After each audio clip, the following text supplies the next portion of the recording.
Di sini saya akan melakukan klinikal skill lab, yaitu resusitasi neonatus. Jadi, resusitasi neonatus merupakan suatu upaya yang bersistematis dan terkoordinir untuk mengembalikan usaha jalan nafas dan sirkulasi pada bayi baru lahir, sehingga terhindar dari kecepatan dan kematian. Nah, dalam tindakan dari resusitasi neonatus terdiri dari pemberian jalan nafas, breathing, circulation, dan tambah dengan drugs. Di sini ada beberapa alat dan bahan yang digunakan untuk klinikal skill lab dari resusitasi neonatus. Jadi di sini ada mandikan bayi. Yang paling terpenting adalah alat pelindung diri yang terdiri dari handscoon steril, pakai masker, penutup kepala, dan celepek. Lalu ada selimut atau kain 2 lembar. Lalu di sini ada stetoskop.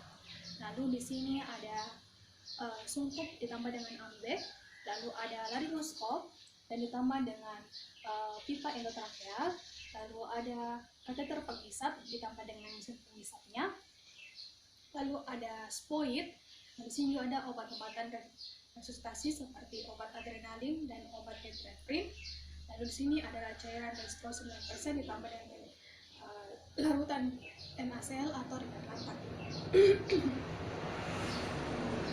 Jadi ada 3 pertanyaan yang perlu kita tahu untuk sebelum kita melakukan resusitasi neonatus. Yang pertama, apakah anaknya lahir dalam keadaan cukup bulan? Yang kedua, bagaimana pada saat lahir, apakah nafasnya spontan atau tidak? Lalu yang ketiga, bagaimana tonus ototnya? Nah, apabila di antara ketiga ini dapatkan jawaban tidak, maka dia perlu didapatkan tindakan resusitasi neonatus. Jadi setelah kita memakai alat pelindung diri, selanjutnya kita lakukan resusitasi neonatus. Jadi bismillahirrahmanirrahim. Jika bayi setelah lahir, kita letakkan di infant warmer yang telah dinyalakan sebelumnya. Selanjutnya, posisi kepala bayi dalam keadaan ekstensi. Lalu, jika ada lendir atau darah yang masih ada di bayi, kita lakukan suction atau penghisap pada mulut dan pada hidung. Nah, di sini suctionnya tidak boleh lebih dari 6 detik. Nah, setelah dilakukan suction, kita bersihkan dari cairan amnion dari ibu, kita bersihkan. Lalu ganti kain yang basah.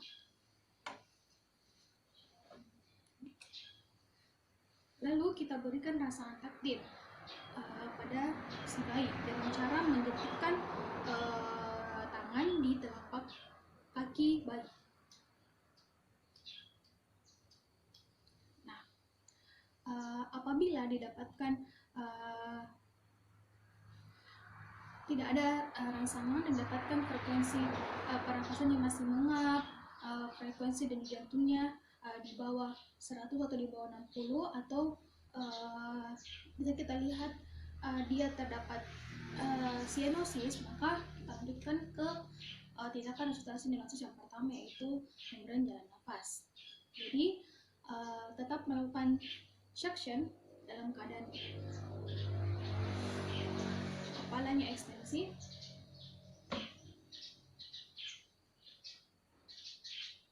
Nah, setelah itu kita perhatikan bagaimana pernapasannya, apakah masih mengap, dan kita periksa denyut jantungnya.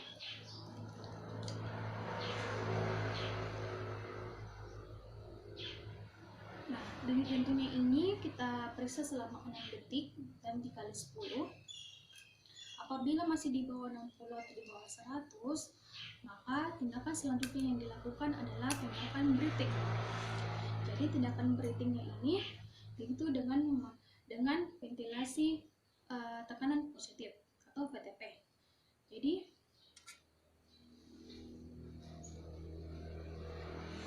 kita letakkan masker atau sungkupnya di mulut bayi, tangan dalam posisi C, dan jari yang satunya itu kita tekan rahangnya untuk membuka mulut dari bayi. Lalu kita berikan konsentrasi oksigen itu 21%. Nah, kita ini lakukan selama 40-60 kali, yaitu dengan pola tekan lepas-lepas, tekan lepas-lepas, tekan lepas-lepas. Nah, selanjutnya apabila didapatkan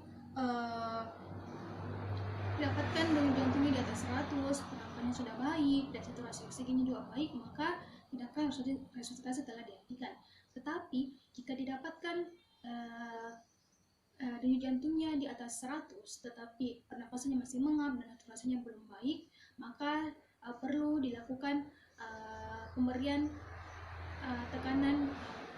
pemberian ventilasi yang bertekanan atau CPAP. Nah, jika semuanya belum baik, maka kita koreksi kembali. Kita melakukan pemberian ventilasi tekanan positif. Itu kita koreksi, yaitu kita koreksi bagian sungkupnya, apakah tidak ada kebocoran atau tidak.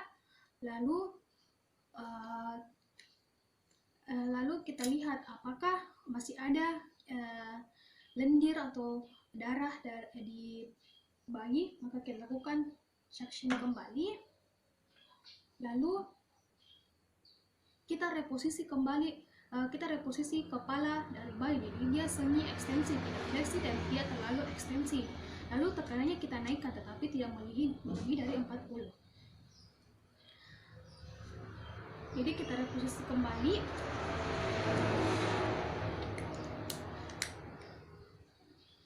Dengan pola tekan lepas-lepas, tekan lepas-lepas, tekan lepas-lepas.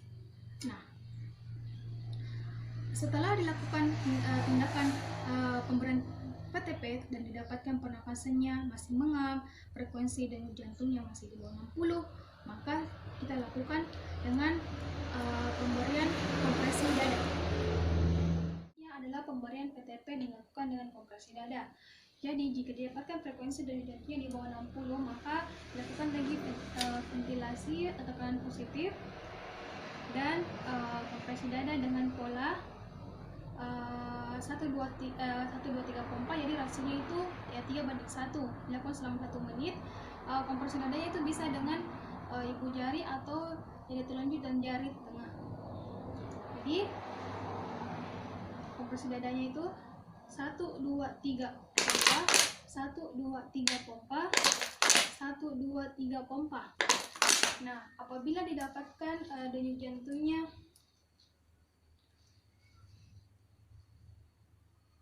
masih di bawah 60, maka dilanjutkan dengan pemberian ETT atau endotracheal tube.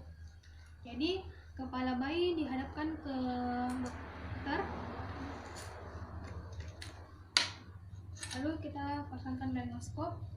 Usahakan lengoskopnya itu bisa menyala. Nah, apabila sudah dimasukkan lengoskopnya, kita masukkan pipa endotracheal.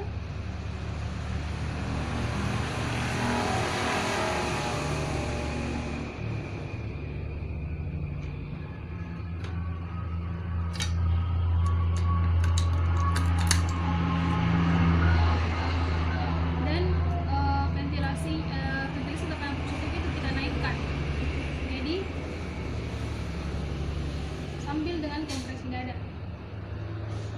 Jadi 1, 2, 3 pompa, 1, 2, 3 pompa, 1, 2, 3 pompa. Nah, apabila masih dapatkan lagi frekuensi denyut jantungnya di bawah 60, maka dilakukan pemberian obat-obat resusitasi. Jadi kita berikan obat adrenalin atau obat epinefrin, bisa melalui intratracheal atau kateter pneumoumbilikal. Jadi dosisnya itu untuk intratracheal itu 0,5 sampai 1 mg per kilogram berat badan, dan dilakukan tanpa flushing dengan larutan NaCl.